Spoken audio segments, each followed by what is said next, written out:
मारो इसे और मारो इसे, ये इसी लायक है। अरे मारो यार। सरपंच जी, कालिया को चोरी करते हुए हम सब ने रंगे हाथ पकड़ा है। अब इसे गांव से बाहर निकाल देने में ही हम सबकी भलाई है। तो देर किस बात की है, अभी इसे धक्के मार के इस गांव के बाहर का रास्ता दिखा दो। अरे सरपंच ऐसा मत करिए, मुझे एक मौका और दीजिए, मैं दोबारा कभी चोरी नहीं करूंगा। लेकिन गांव वाले उसकी एक नहीं सुनते और उसे मार मार के गांव की सीमा के बाहर निकाल देते हैं।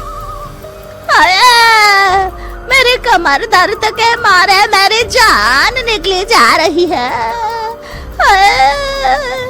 कम वक्तों ने जम के धुलाई की है मेरी।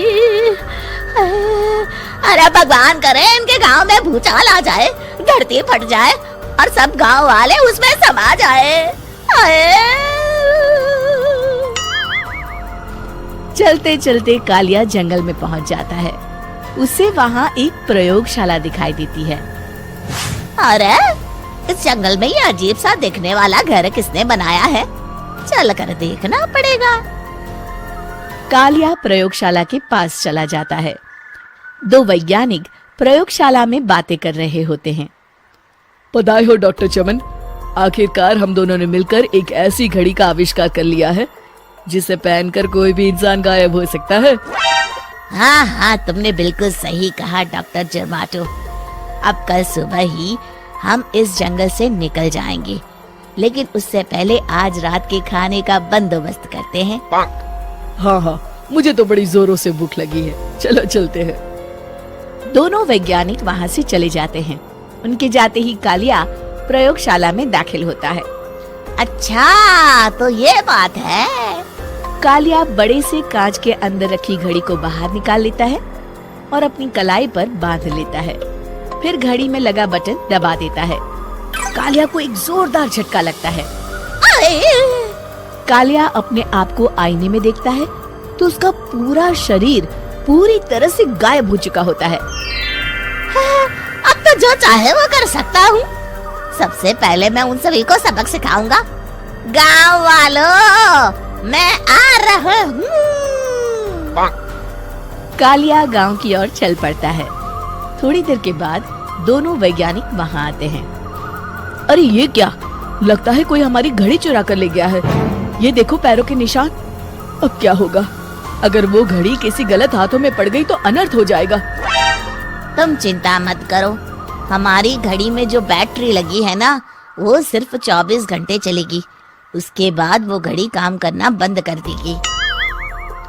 उधर दूसरी तरफ गांव में सरपंच अपने घर में सो रहा होता है। तभी एक आहट से उसकी नींद खुल जाती है।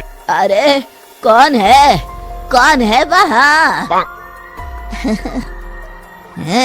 बड़े मजे से सो रहा है, आज मैं तुझे नहीं छोड़ूंगा। कालिया पास में पड़ा डंडा उठाकर सरपंच की पिटाई शुरू कर देता है। ये ले, ये ले, इसी लायक है, ले। आप मर गए। अरे ये क्या हो रहा है? अरे कोई बचाओ मुझे, मेरे घर में भूत आ गया है। सही कहा, मैं भूत ही तो हूँ, ये ले। अरे भूत जी, मैंने आपका क्या बिगाड़ा है, मुझे छोड़ दीजिए। आपको क्या चाहिए? तेरे घर में जितना भी पैसा है ना, मुझे ला कर दे दे, तब मैं तुझे छोड़ दूंगा और यहाँ से चला जाऊंगा। सरपंच अपनी तिजोरी से पैसे निकालकर एक बड़े कपड़े में बांधकर जमीन पर रख देता है और कालिया वो सारा पैसा लेकर वहाँ से चला जाता है। दूसरी तरफ जमींदार गांव के चौराहे पर खड़ा कुछ लोगों से बात कर रहा होता है। इस कमीने जमींदार ने भी मुझे बहुत पीटा था, इससे भी बदला लेना तो बनता है। हाँ? जमींदार अचानक अपने आप को चांटे मारने लगता है। अरे भाई ये क्या हो रहा है?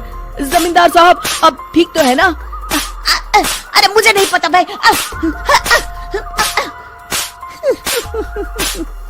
अरे मर गए रे, ये तो पक्का किसी भूत प्रेत का काम है। जमींदार के अंदर कोई भूत आ गया है। इससे पहले कि ये हमारे अंदर आ जाए, मनोहर भाई अपनी जान बचानी है तो भागो यहाँ से। ये क्या? अरे बाप रे बाप, मुझे तो भूतों से बड़ा डर लगता है, मैं तो चला यहाँ से। अगली सुबह इस घटना से पूरे गांव में दहशत फैल जाती है। सभी गांव वाले आपस में बात करने लगते हैं। अरे भाई, पता नहीं कहाँ से हमारे गांव में एक भूत आ गया है। उसने कल रात को सरपंच और जमींदार की खूब पिटाई की और उनके सारे पैसे भी लेकर चला गया। हाँ भाई हाँ, ये भूत तो मुझे बड़ा अजीब लगता है। मेरी समझ में नहीं आता कि भूत उन पैसों का करेगा क्या। अरे तेल में पकोड़े बना के तलेगा बेवकूफ। इस बात की चिंता करके कहीं वो भूत हमारे घर में ना आ जाए। तुम बिल्कुल सही कह रहे हो आर्या, मैं भी इसी बात से घबरा रहा हूँ।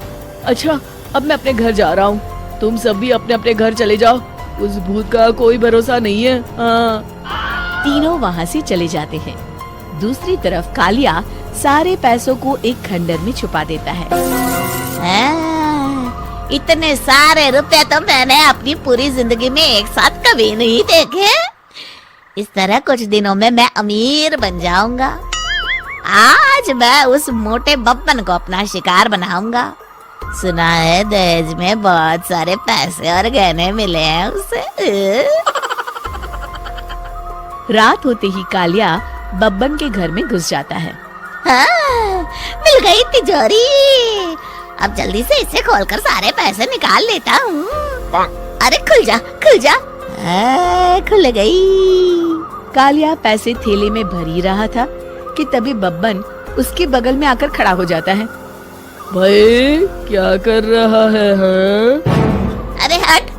अरे तेरी इतनी हिम्मत, मैं तेरे सामने खड़ा हूँ और तू फिर भी मेरी तिजोरी से पैसे चुरा रहा है। अरे मैं तो गायब हूँ, तू मुझे कैसे देख रहा है? कालिया अपनी घड़ी को देखता है। अरे इसे क्या हो गया है? हाय, लगता है बैटरी खत्म हो गई। अच्छा, तो आज मैं तेरी बैटरी अच्छे से चार्ज कर देता हूँ। अरे भाग्यवान, जरा मेरा डंडा तो लाना।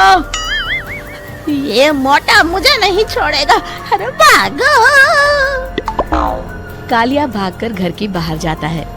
बाहर सभी गांव वाले हाथ में डंडा लिए खड़े होते हैं। अच्छा, तो तू वो भूत है? मुझे माफ कर दीजिए सरपंच जी, मैं आपके और जमींदार जी के सारे पैसे लौटा दूंगा और आज ही हमेशा के लिए ये गांव छोड़कर चला जाऊंगा। शिक्षा, बुराई ज्यादा दिन की मेहमान नहीं होती, एक दिन उसका अंत हो ही जाता है।